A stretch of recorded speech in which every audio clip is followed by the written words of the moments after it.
चाहिए है। मात्र रसायन का मतलब इनने क्या बोल दिया, केमिकल केमिकल, मतलब दूसरे की भाषा बोल दिए तो लोग समझ वाले केमिकल, पता नहीं कौन सी बड़ी वस्तु आ गई, केमिकल केमिकल। बोले क्या पढ़ा इसमें, केमिकल पढ़ा हुआ। अरे केमिकल का अर्थ क्या होता है बोलो। बस सागर वो सामग्री आई है, बोले आजकल तो केमिकल से बनने लगी है। बेचारे को तुमने हवा बना दिया। बोले वो सामग्री आई है कुछ ऐसी है, बोले आजकल तो सब केमिकल से आने लगी हैं। वो केमिकल से पड़ी आने मतलब क्या हुआ, प्रमोद समझाओ जरा हमारे लिए, पंकज समझाओ ना। बोले उसमें तो केमिकल मिला हुआ है। वो केमिकल क्या है, हैं? तो केमिकल हो गया है। हाँ वो केमिकल हो गया। अच्छा तो दूध में छेना बना दिया तो केमिकल नहीं हुआ है? नहीं हुआ, क्यों नहीं हुआ? नहीं तो दूध में नींबू मिलाया तो केमिकल हुआ कि नहीं हुआ? अच्छा और शक्कर मिला दी, अच्छा जहर मिला दिया। अब तुमको सबको समझ में आ रहा है। इन सब भारत के लोगों से कहो अंग्रेजी के हुआ के चक्कर में पागल मत बनो। वो केमिकल केमिकल, तो दूध में नींबू मिला दी बोले केमिकल हो गया।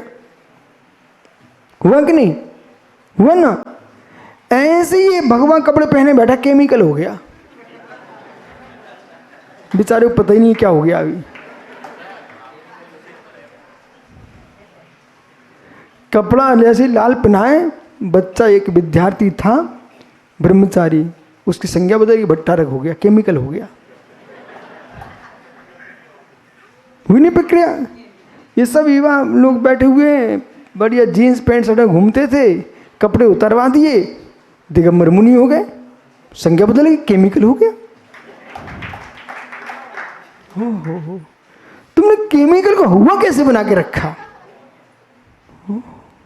ये माँ तो रोज केमिकल का काम करती, प्रतिदिन प्रतिदिन। कभी तुम्हें खाजा खिलाती है, कभी तुमको बर्फी खिलाती है, कभी तुमको मंगोड़ी खिलाती है, कभी जलेबी खिलाती है। ये सब क्या है? बोले केमिकल का नहीं खाएंगे, केमिकल का नहीं खाएंगे। अरे केमिकल खा ही रहे तो केमिकल क्या नहीं खाओगे आप? हाँ ये बोलिए अभक्ष का अभक्ष में मिला देना, वो नहीं खाने का। बूरे में हड्डी का चूर्ण मिला दो, वो नहीं खाने का, वो केमिकल खाने का नहीं है। लेकिन पानी रसायन नहीं है। पानी का सूत्र सुनाओ ना भाई। H2O केमिकल है कि नहीं पानी? वो फिटकरी का सूत्र क्या है? NH। ये प्रोफेसर है भाई। तो मतलब यदि पानी स्वच्छ था, उसमें फिटकरी घोल दो, फिर लगाओ आंखों में, पता चल जाएगा केमिकल हुआ कि नहीं, हुआ कि नहीं। हे मित्र बैठ जाओ। अब आपको समझ में आ गया। अब चलिए समय सार में। समय सार सम्य रसायन शास्त्र। तो जो मिल चुके हैं, हमने आपसे कहा हमको हमारे कुंद कुंद स्वामी बड़े वैज्ञानिक आचार, सिद्धांत का आचार, दर्शनाचार तो मिले हुआ है। दूध पानी मिला हुआ है। और मालूम क्या बोलते सुब्रत सागर, गुरुजी हंस में बड़ी योग्यता है। क्या योग्यता है? वो नीर श्री को अलग कर देता है। अब जिनको मालूम नहीं है तो हंस को हुआ बना रही है उनने। अब उन्हें ये मालूम नहीं है कि ये माता से मिलो ना आप, माँ आप तो नन्हे बच्चे को दूध पिला देना, ठीक है, और बच्चा उल्टी कर दे उसी समय, फिर तुम देख लेना क्या हुआ, केमिकल हुआ कि नहीं हुआ। हुआ कि नहीं हुआ? हुआ क्या हुआ? तुरंत दूध पिया और बाहर निकालते ही छेना पनीर छेना बन जाता है। वो बच्चे का केमिकल था, मतलब आपकी अम्ल तत्व तो आपके अंदर पेट में है, उसके मिलते ही दूध फट जाता है। ऐसे इस हंस की चोंच में जो है अम्ल तत्व है, एसिड है, एसिड। जैसे नींबू डालने के पानी छोड़ देता ना दूध, बराबर पानी अलग हो जाता, छन अलग निकाल लेते आप। ऐसे उसके पास में ऐसा केमिकल है, आपकी भाषा में रसायन तत्व है। मतलब जैसे दूध पीता है पानी अलग हो जाता है और दूध अलग हो जाता है। कहने के लिए तुम हुआ बनाते रहो, नहीं तो वस्तु स्वाद जो है सो है। नीर क्षीर। तो जैसे हंस के पास दूध पानी को भिन्न करने की योग्यता है, महात्माओं हंस के पास, पवन पंकज पुत्र बेटा, हंस के पास दूध क्षीर नीर को भिन्न करने की क्षमता है। ऐसे परमहंस के अंदर आत्मा और देह को भिन्न करने की क्षमता है।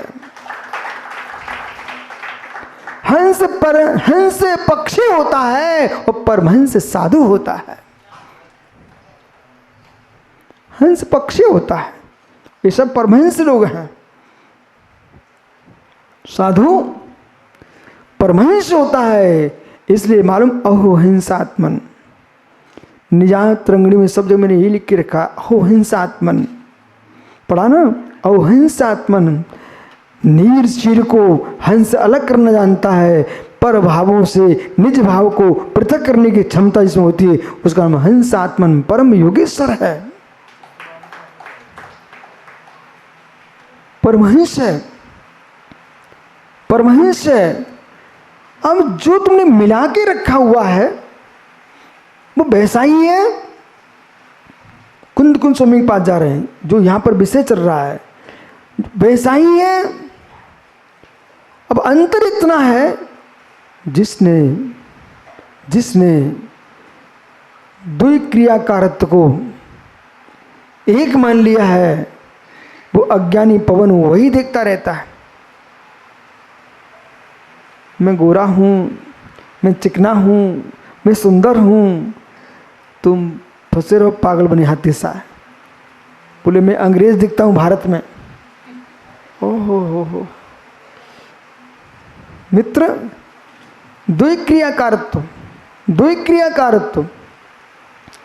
फिर कुंद स्वामी ने कहा सोने का सप्त धातु का कड़ा, सप्त धातु की प्रतिमा एक दिख रही है लेकिन एक नहीं है, प्रत्येक धातु भिन्न भिन्न है। ऐसे ही अन्नोणम पुसंता दिनता ओगास मनन मनस मिलंता विदिचम शगम स्वर्ण विजंती। कुंद भगवंत कह रहे हैं 85 का ग्रंथ में, अन्नोणम पुसंता दिनता ओगास मनन मनस, परस्पर में एक दूसरे को अवकाश दे रहे हैं, मिले हुए हैं, फिर भी अपने धर्म का त्याग नहीं कर रहे हैं। 7 धातु मिली है, यानी शक्कर 7 धातु मिली हुई है, परंतु सोने का अंश सोने ही रूप है, चांदी रूप है, तामा है, बाकी सारी धातु अपने आप में स्वतंत्र है। ऐसे ही ये आत्मा शरीर के साथ है, शरीर भिन्न ही है, आत्मा भिन्न ही है। इनको भिन्न देखो, भिन्न समझो और भिन्न स्वीकार करो, यही भेद विज्ञान है।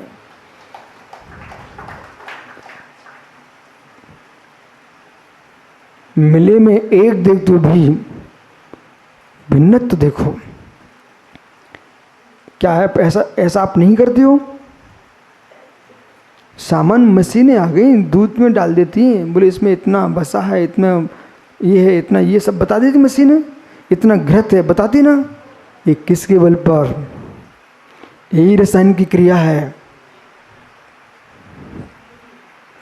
समझिए ना। तो आप आइए गोमट साहब समझ लीजिए। उन्होंने कहा कषाय, संज्ञा,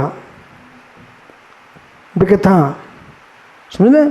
जब 15 प्रमाण बनाते हैं, 80 भंग बनाते हैं, 84 लाख भंग बनाते हैं, ये सारी क्रिया जो ना पंकज, यदि आप जैन गणित पढ़ लोगे ना, जैन गणित, आप समझ जाओगे कि जो मैंने इंजीनियरिंग पढ़ा है सब तो लिखा रखा है इसमें। सब लिखा रखा हुआ है।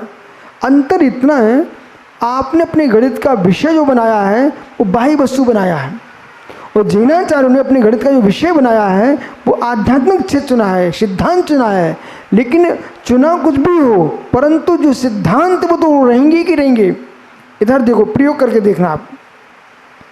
आ रस्व, आ रस्व बराबर आ। अब आप सब पढ़े लिखे हो, आप गणित लगा लो अपना। मैं जैन दर्शन से, व्याकरण से बोल रहा हूँ।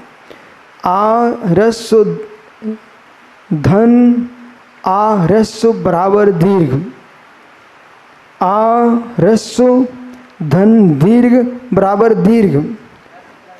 सुनो, रस्व रस्व रस्व दीर्घ बराबर दीर्घ, दीर्घ रस्व बराबर दीर्घ, दीर्घ दीर्घ बराबर दीर्घ, और ह्रस्व रस्व बराबर दीर्घ।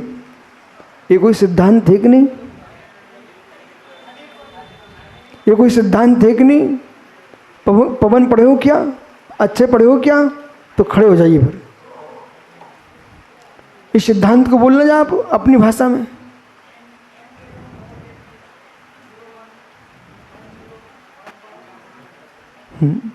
तो ये आपने बोल दिया, ये किसने सिखाया आपको? हाँ, कॉलेज में सिखाया। किसका सिद्धांत है? ये पुस्तक किसने लिखी? ठहरो भाई, ऐसे नहीं बोलो, उनको बोलने दो। हैं? अच्छा, जो पुस्तक आपने पढ़ी है, इसका लेखक जब नहीं था तब तो ऐसा था ही नहीं, ऐसा है? था तो आज से पागलपन छोड़ दे भारत भूमि कि अमुक वैज्ञानिक ने, एक अमुक वैज्ञानिक ना, उनने भाई सब प्रयोग करके दिखाए। पहले सिद्धांत थे, उनको उन्होंने अपनी भाषा में बोल दिया है। और सुनिए ध्यान से, अदीर्घो दीर्घताम्याति नासी धीरस दीर्घतः पूर्वम दीर्घ समुद्रस्था परलोपम विधीयते। ये सिद्धांत है। बोलो मंच चारों तरफ से।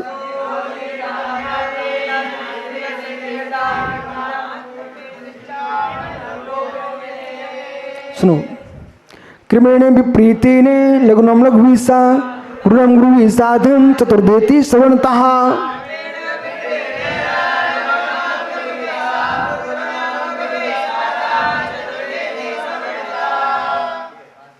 बोले, सागर यही सोच रहा है बैठा बैठा कि हमारा भट्टा रघु इनके साथ बोले। ईमानदारी की बात, हृदय से बोल दिया। अच्छा मित्र, आत्मा मुक्त है कि मुक्त है? जोर से बोलो, सूत्र सुनाओ। अनिकेत लौट आओ। आप सबको मालूम यहाँ कोई बच नहीं सकता है, भागते क्यों हो? आइए, वो तो बड़ा पीयू से भाग जाना जानता है, तुम सब पकड़े जाते हो। बैठो मित्र, सुनिए, ये मालूम में क्यों सही, इन लोगों को लगता है कि ऐसी बात चल रही है। अभी मैं आपको बिठा दूं लगा के माइक, बोले समझाइए, बोल नहीं पाओगे एक शब्द। जिसे आप कह रहे हैं कि यूं ही बातें चल रही है, ये रहस्य नहीं पकड़ पा रहे अभी। ये कलश चल रहा है 51, और उसमें ये समझा रहे हैं कि दो ही क्रियाकारत्व में आप एकत्व खोजिए। सारे भंग क्यों बना रहे हैं कि आप कहीं बद्ध में बद्ध ही ना देखते रहो, और बद्ध को ही अबद्ध ना मान लो। मनुष्य के पर्याय में आए हुए हो, अपने आप को मनुष्य मान के मत बैठ जाना। आप मनुष्य नहीं हो, आप देव नहीं हो, आप नारकी नहीं हो, आप त्रियंच नहीं हो, आप मित्र पशु नहीं हो। बोले सिद्धांतों में लिखा है, अब नहीं हो, नहीं आप नहीं हो। गोमटेश्वर में पंकज तो अभिषेक होता ना, इतने मुखौटा बना के निकालते जुलूस को, और यहाँ की दक्षिण भारत का वो क्या बोलते भाई, अपने मध्य प्रदेश में भी यहीं से जाता है बे पुतला बन के, चिलमिली चिलमिली। बड़ौद में कितने निकाले थे आप लोगों ने, बोले चिलमिली चिलमिली, क्या बोलते भाई ट्रक जी, चिलमिली चिलमिली क्या होता, कोई किसी के आकार में, कोई किसी के अंदर कौन बैठा है, अंदर कौन है, मनुष्य। तो जैसे तुम चिलमिली चिलमिली जो मुखौटा लगाए घूम रहे हो ना, उसके अंदर मनुष्य है, लेकिन ऊपर से कुछ भी, कोई बंदर के आकार में, कोई भालू के आकार में, कोई बैल के आकार में, कोई सींग निकाल रहा, लेकिन चिलमिली चिलमिली मुखौटा लगाए घूम रहे ना। ऐसे मित्र वो मुखौटे ये बास में अंदर तो शुद्ध मनुष्य बैठा हुआ है। ऐसे ही ज्ञानी हो, ये पर्याय का मुखौटा है, इसके अंदर तो भगवान आत्मा बैठी हुई है।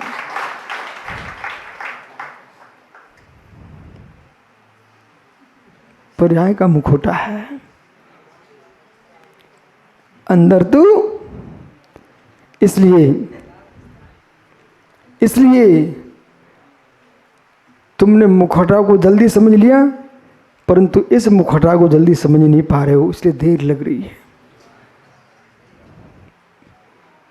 इस मुखौटा को देख नहीं पा रहे हो, इसलिए तुम्हें देर लग रही है। पर अभिषेक ब्रह्मचारी क्या सोचता है, ठीक है तो मुखौटा ही तो है, अंदर मनुष्य तो सुरक्षित है। लेकिन मित्र, एक मुखौटा लिए कोई जा रहा हो और अब से कोई पहना देना वो मुखौटा, फिर ऊपर से एक अच्छा मस्त पत्थर लेना, फेंक देना, किसके ऊपर, मुखौटे के ऊपर। उसको लगेगा थोड़ी, तो मुखौटे को लगेगा। क्यों भाई बोल, किसको लगेगा, मुखौटा को लगेगा ना। तो अंदर कौन रोएगा, मुखौटा।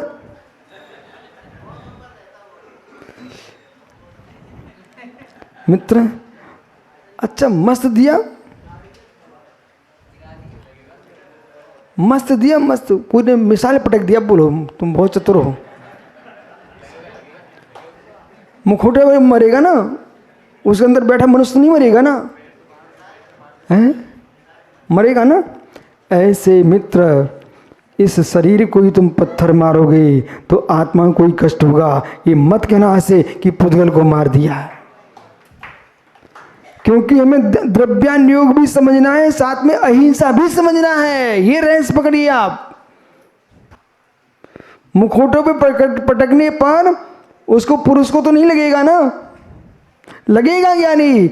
ऐसी ये शरीर अवश्य शरीर है, इसके अंदर आत्मा है, परंतु शरीर पर अगर आक्रमण करोगे तो आत्मा को कष्ट होगा जब तक संसार में हो तब तक। फिर भी मुखौटे का परिणमन और शरीर का परिणमन एक नहीं है, ये अंदर का निर्णय है। सप्त धातु की प्रतिमा को देखते हुए पंकज इंजीनियर देख रहा है कि भाई प्रत्येक धातु स्वतंत्र है